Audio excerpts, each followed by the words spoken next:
Hello everyone, in this video I'll show you how to change the IP address of your computer's Ethernet adapter. If you need to put your computer on the same network as the PLC in order to download a program, both devices must be on the same network. Otherwise, you won't be able to communicate with the PLC or download the application. And in the previous video, I showed you how to find the PLC's IP address, and in your case, the PLC's IP address is 192.168.14.56, and the subnet mask is 255.255.255.0.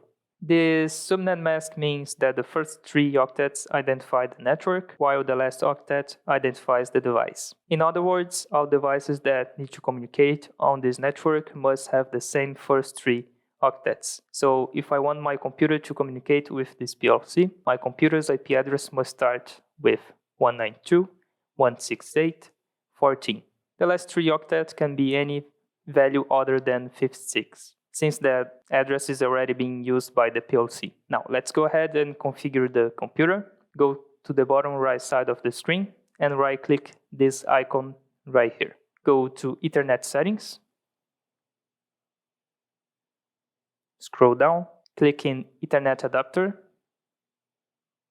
Right click this Ethernet adapter here. Go to properties.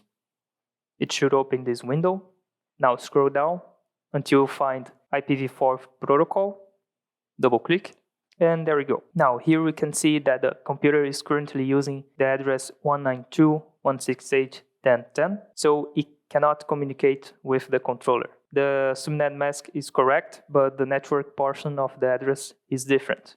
So I need to change it to 192.168.14.10. That's really simple. Just need to select this octet right here, change it to 14, and there we go. Now to save these settings right here, just click OK. OK again, and you can close these windows right here. To test the communication, let's open the command prompt, go to the Windows search bar, then type cmd, and type the following command, ping, and then the PLC's IP address, 192.168.14.56.